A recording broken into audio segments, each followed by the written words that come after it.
नमस्कार আমি ডক্টর অরূপ কুমার শাস্ত্রী আজকে একটা বিশেষ জিনিস নিয়ে আলোচনা করব। আমরা দেখছি অনেক ছেলেমেয়েরা আজকে বিবাহিত জীবন নিয়ে সমস্যার মধ্যে রয়েছে। যেই কথাটা বলবো, বিয়ে শুধুমাত্র যৌতুক বিচার করা সত্ত্বেও আমি দেখছি বিবাহিত জীবনে সমস্যা আসছে। সেই কারণগুলো দেখতে গিয়ে আমি দেখছি সপ্তম স্থান শুধু ড্যামেজ তা নয়, কিন্তু তাদের মঙ্গল এবং শুক্র দুটোই কিন্তু ড্যামেজ দেখতে পাওয়া যাচ্ছে। বিবাহিত জীবনের যদি সমস্যা প্রচুর পরিমাণে হয় তাহলে মাথায় রাখবেন বাড়ির বাস্তুটাকেও ঠিক করা উচিত। কারণ দক্ষিণ পূর্ব কোণ, অগ্নিকোণ এবং ঈশান কোণ যদি ড্যামেজ থাকে কোনো বাড়ির বাস্তুতে বা ফ্ল্যাটে, তাহলেও কিন্তু ছক ম্যাচ করলেও বিবাহিত জীবনে সমস্যা দেখা দেয়।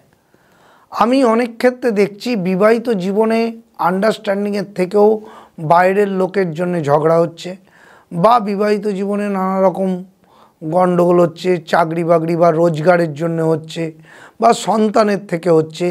এই গণ্ডগোলটার অনেক কারণ কিন্তু বাড়ির বাস্তুও যেমন আছে, জন্মছকটাকেও কিন্তু দেখে নেওয়া উচিত।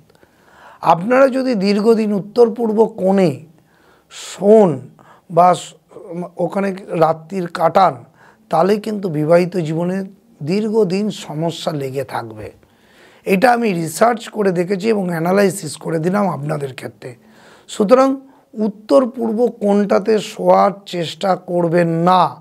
উত্তর পূর্ব কোণে শুলে কিন্তু নানা রকম বিবাহিত জীবন, কর্মজীবন, ছাত্রদের লেখাপড়ার ক্ষেত্রে নানা রকম কিন্তু সমস্যা দেখা দেয়। আর একটা কথা বললাম, দক্ষিণ পূর্ব কোণ, যেটা অগ্নিকোণেও কিন্তু শোয়া উচিত না। এই দুটো জায়গায় যদি দীর্ঘদিন কেউ শোয় বা ওখানে যদি থাকে, তাহলে কিন্তু নানান রকম বিবাহিত জীবন, কর্মজীবনের সমস্যা দেখা দেয়। এটা আমি রিসার্চ করে দেখেছি। এর জন্য কি উপায়, সেটা কিন্তু আমার কাছে এলে আমি যথেষ্টভাবে সাপোর্ট দিয়ে তাকে কিন্তু বুঝিয়ে দিই।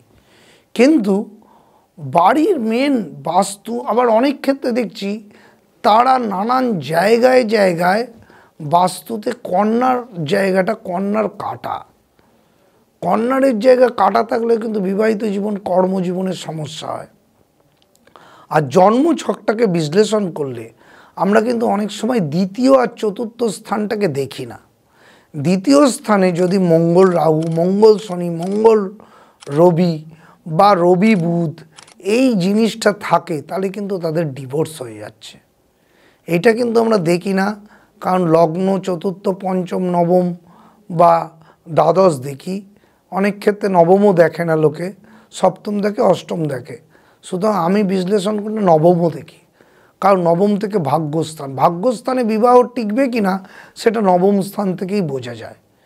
এগুলো একটা ভালো অ্যাস্ট্রোলজারকে দেখালেই আপনি কিন্তু দেখতে পারবেন বিয়েতে কেন আমাদের গণ্ডগোল হচ্ছে।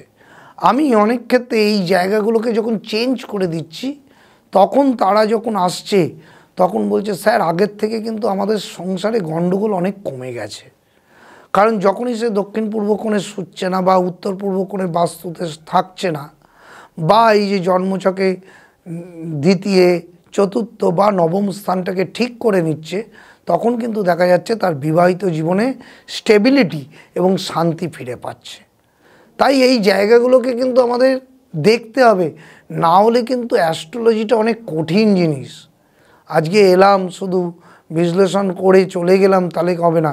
কি করলে আমার বাস্তু ভালো থাকবে, কি করলে আমার সব কিছু ঠিকঠাক চলবে, এইটা কিন্তু একজন অ্যাস্ট্রোলজার আপনাকে গাইড করে দেয়। সুতরাং এইগুলোকে ঠিকঠাক করুন।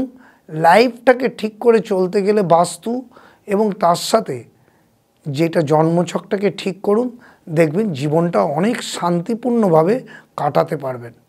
আজকে এই পর্যন্ত বলে আমি শেষ করছি। সবাই ভালো থাকবেন। নমস্কার।